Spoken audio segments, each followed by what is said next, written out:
firearms that we as civilians see on the market were presented to the United States military but turned down. So what we're going to take a look at is we're going to take a look at the top 10 best guns that the U.S. military turned down. Number 1, the Winchester Model 1895. This rifle was revolutionary for its time, firing the 30-40 Krag, box magazine fed.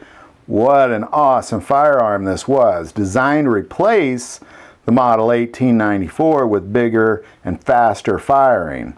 A few of these rifles did make their way into the U.S. military, but they were quickly rejected because what was brought on was the M1898, also firing the 30-40 Krag, but in bolt action. Number 2, the AR-10. The AR-10 is what the AR-15 was originally designed to be. The AR-10 is pretty much an AR-15 just firing the 308 or the 7.62 NATO. The AR-10 would have been significantly more successful when the AR-15 was introduced in Vietnam as the M16 than the M16 ever was. They had so many problems with the M16. Many service members were found dead with jammed AR-15 rifles. The AR-10 firing the 308 would have been significantly better. Even to this very day, the AR-10 is a much better option than the AR-15 for U.S. service rifles. Number 3, the Sig Sauer P226.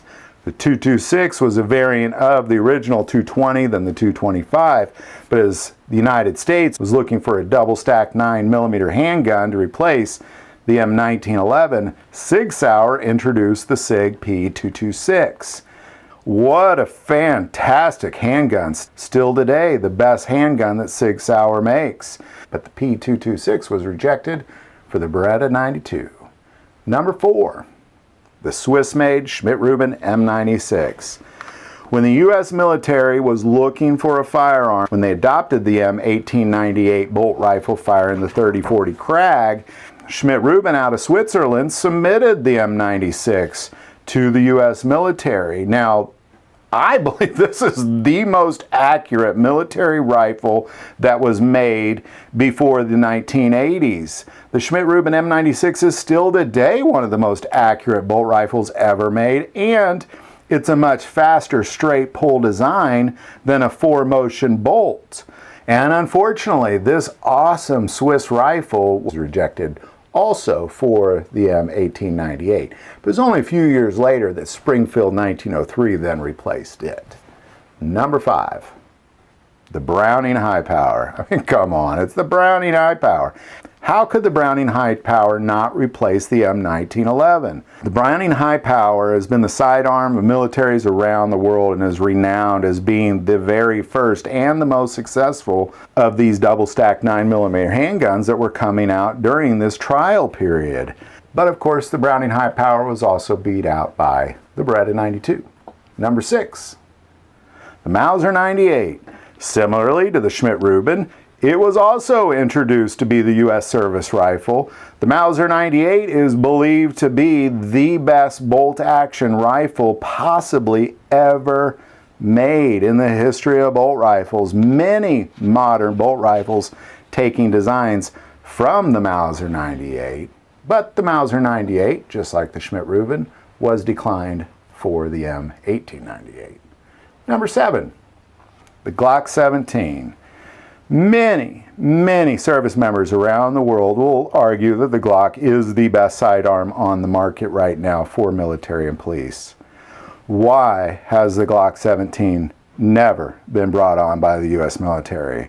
It is a tank. It is a workhorse.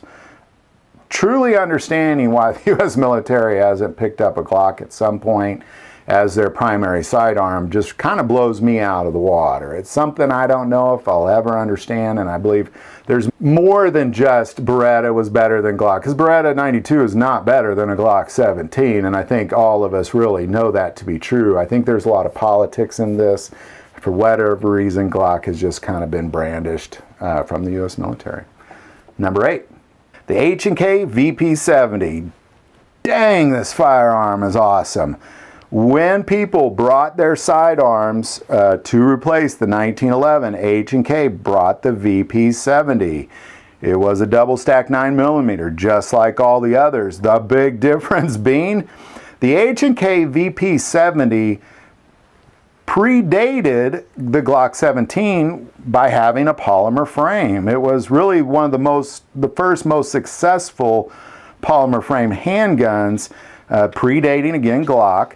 But something that the VP70 had that none of these other firearms had was a 3-round burst.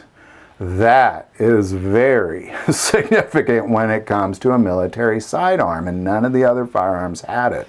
So to turn down a handgun with a high capacity 9mm round that has the ability to switch between semi-automatic and 3-round bursts, why the U.S. military hadn't picked that up, I'll never know, because it also came with an attachable stock. Number 9, the Steyr ACR. The Steyr ACR style rifle is what most militaries are picking up today. So to have it way back in the 80s, to have had the technology that most militaries are only hoping for today, back in the 80s, and to have rejected the Steyr bullpup 5.56 or 7.62 design out of a bullpup Steyr, I mean, come on, military. Why is that not something that the military hasn't adopted? Because, again, militaries around the world are just now being thankful that they're able to pick up rifles like the Steyr that the U.S. military rejected 30 years ago. And finally, number 10, the Colt SSP.